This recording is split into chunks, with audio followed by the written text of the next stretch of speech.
สวัสดีครับ ขอต้อนรับเข้าสู่ช่อง Before the Apple Lover ช่องสำหรับผู้ที่ชื่นชอบผลิตภัณฑ์ของ Apple นะครับ ก็เดินทางมาถึงหัวข้อสุดท้ายในบท while loop แล้วนะครับ สำหรับหัวข้อ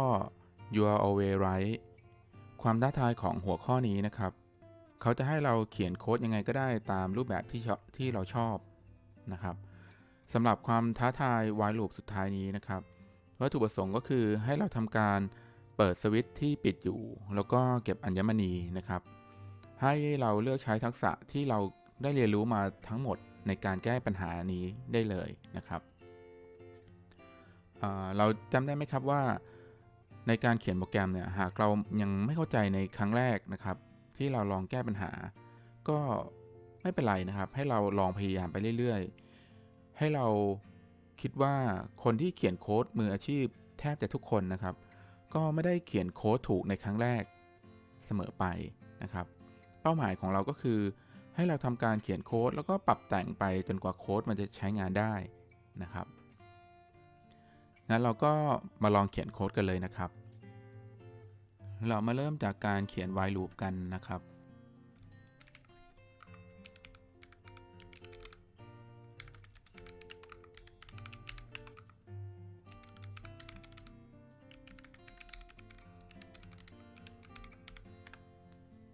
เราจะเขียน while loop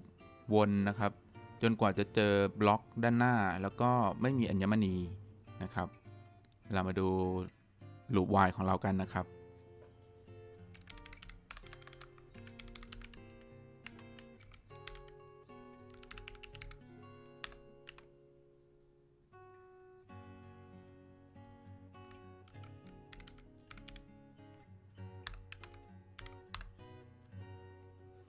ทำไมเราถึงเขียน loop while ด้วยเงื่อนไขนี้นะครับ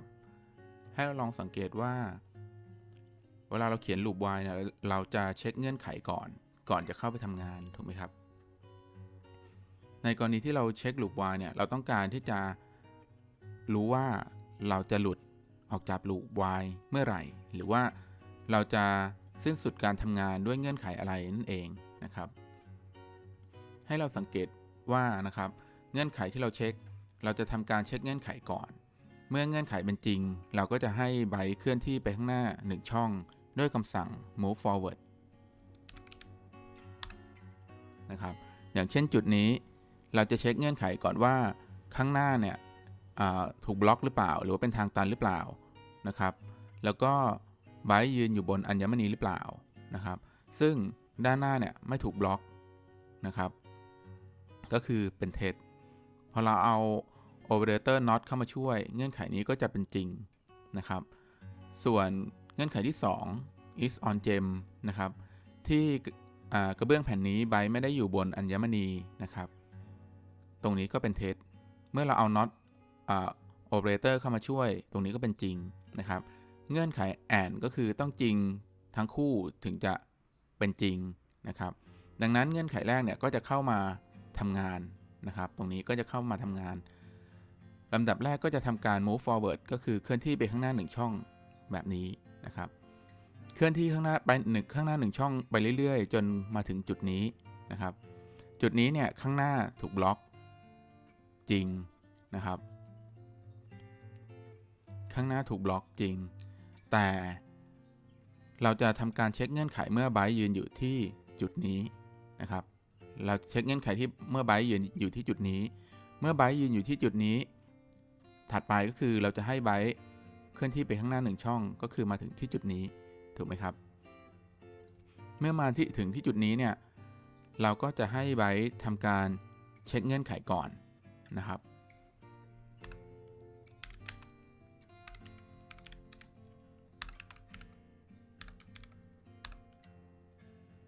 หากไบต์ยืนอยู่บนอัญมณี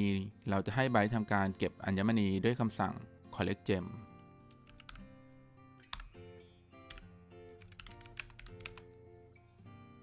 หากไบต์ไม่ได้ยืนอยู่บนอัญมณีนะครับเราก็จะตรวจสอบว่าไบต์ยืนอยู่บนสวิตช์ที่ปิดอยู่หรือเปล่านะครับ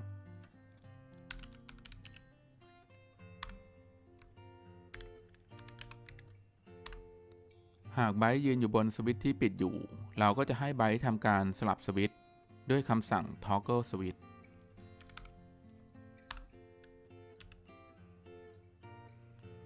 จากนั้นหากไบต์ยืนอยู่บนกระเบื้องว่างๆนะครับไม่มีทั้งสวิตช์แล้วก็อัญมณีเราก็ไม่ให้ไบต์ทำอะไรถูกไหมครับดังนั้นเงื่อนไขตรงนี้เราไม่ต้องเช็คก็ได้นะครับถัดไปเมื่อไบต์เคลื่อนที่มา1ช่องเราก็จะทำการตรวจสอบว่าเมื่อไบต์เคลื่อนที่มาแล้วเนี่ยที่กระเบื้องแผ่นนั้นเนี่ยด้านหน้าถูกบล็อกหรือเปล่า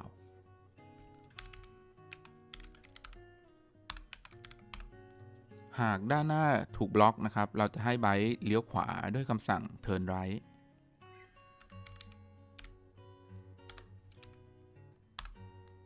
นะครับอย่างเช่นในกรณีที่ไบต์ยืนอยู่ที่จุดนี้นะครับเราก็จะตรวจสอบเงื่อนไขนี้ว่าข้างหน้าถูกบล็อกไหมนะครับข้างหน้าไม่ถูกบล็อกดังนั้นเงื่อนไขนี้เป็นเท็จนะครับเมื่อเราใส่ operator not เงื่อนไขนี้ก็จะเป็นจริงนะครับไบต์ยืนอยู่บนอัญมณีไหมตรงนี้เป็นเท็จนะครับเมื่อเจอกับ not ก็เป็นจริงเพราะฉะนั้นเงื่อนไขนี้เป็นจริงพอเงื่อนไขนี้เป็นจริงไบต์ก็จะทำการเคลื่อนที่ไปข้างหน้า1ช่องณจุดนี้นะครับไบต์ก็จะเคลื่อนที่มาที่จุดนี้หลังจากนั้นก็ทำการตรวจสอบว่ายืนอยู่บนอัญมณีไหมไม่ได้อยู่บนอัญมณียืนอยู่บนสวิตช์ที่ปิดอยู่ไหมไม่ได้อยู่สุดท้ายมาตรวจสอบเงื่อนไขว่าข้างหน้าถูกบล็อกหรือเปล่านะครับเมื่อไบต์เคลื่อนที่มาอยู่ที่จุดนี้จะพบว่าข้างหน้าถูกบล็อกหรือว่าเป็นทางตันนั่นเองนะครับดังนั้นเราจึงสั่งให้ไบต์เลี้ยวขวาไบต์ก็จะหันหน้ามาด้านนี้นะครับแล้วก็หลุดออกจากลูปนี้กลับมาที่เงื่อนไข y ใหม่อีกครั้งหนึ่งดังนั้นเมื่อมาที่เงื่อนไข y ตอนที่ไบต์อยู่บนกระเบื้องแผ่นนี้นะครับไบต์ก็จะหันหน้ามาที่ด้านนี้ถูกไหมครับก็จะพบว่าข้างหน้าถูกบล็อกไหมก็ไม่ได้ถูกบล็อกยืนอยู่บนอัญมณีไหมก็ไม่ได้ยืนถูกไหมครับมันก็เลยเงื่อนไขก็เลยเป็นจริงทั้งคู่ดังนั้นไบต์ก็เคลื่อนที่ไปข้างหน้า1ช่องตรงนี้แล้วก็มาเข้าพอร์ทัลมาที่จุดนี้นะครับแล้วก็มาโผล่ที่จุดนี้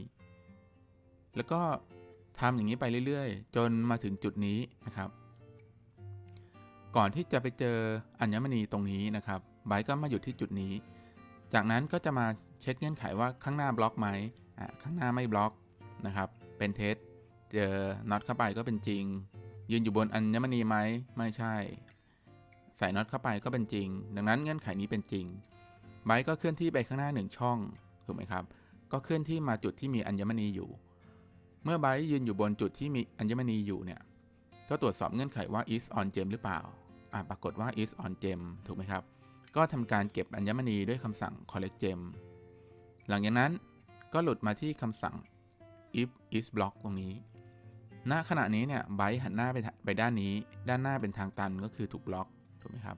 ไบต์ก็จะทำการเลี้ยวขวาโดยหันหน้ามาทางด้านนี้นะครับเมื่อไบต์หันหน้ามาทางด้านนี้นะครับก็จะตรวจสอบเงื่อนไขนี้ต่อไปจนกระทั่งไบต์มายืนอยู่ที่กระเบื้องแผ่นนี้นะครับด้านหน้าเนี่ยก็จะตรวจสอบว่าข้างหน้าบล็อกไหมไม่บล็อกยืนอยู่บนอัญมณีไหมไม่ยืนนะครับก็ move forward มาที่กระเบื้องแผ่นสุดท้ายตรงนี้นะครับ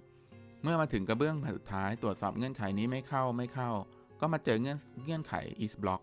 ปรากฏว่าข้างหน้าโดนบล็อกนะครับเมื่อข้างหน้าโดนบล็อกก็จะให้ไบต์ทำการเลี้ยวขวานะครับก็คือหันหน้ามาทางนี้จากนั้นเงื่อนไขสุดท้าย while loop ที่ทำการตรวจสอบนะครับก็ตรวจสอบว่าข้างหน้านี้บล็อกไหมปรากฏว่าข้างหน้าเนี่ยบล็อกถูกไหมครับเงื่อนไขนี้ก็เลยเป็นจริงแต่เมื่อเราเอาน็อตเข้ามาช่วยเงื่อนไขข้างหน้าเนี่ยก็เป็นเท็จนะครับจากนั้นเจ้าก็เช็คว่า is on gem ยืนอยู่บนอัญมณีหรือเปล่านะครับก็ปรากฏว่าไม่ได้ยืนอยู่บนอัญมณีนะครับเงื่อนไขนี้ก็เป็นเท็จเมื่อเราเอาน็อตเข้ามาช่วยก็เป็นจริงดังนั้นเมื่อข้างหน้าจริงข้างหลังเท็จก็จะไม่เข้าเงื่อนไขนี้เงื่อนไขแอนก็เลยหลุดออกมาจากลูปนั่นเองนะครับเดี๋ยวเราลองมารันโค้ดเพื่อดูผลลัพธ์กันนะครับ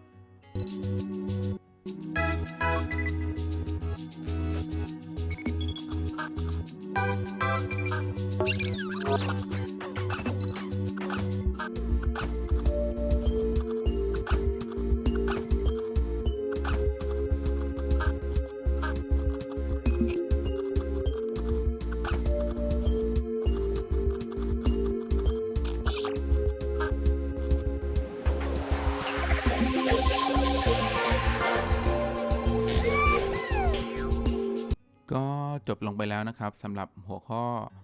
You are always right ซึ่งเป็นหัวข้อสุดท้ายในบท while loop นะครับการเขียนโปรแกรมไม่ยากเลยใช่ไหมครับแล้วเจอกันใหม่ในคลิปหน้านะครับสวัสดีครับก่อนจากกันไป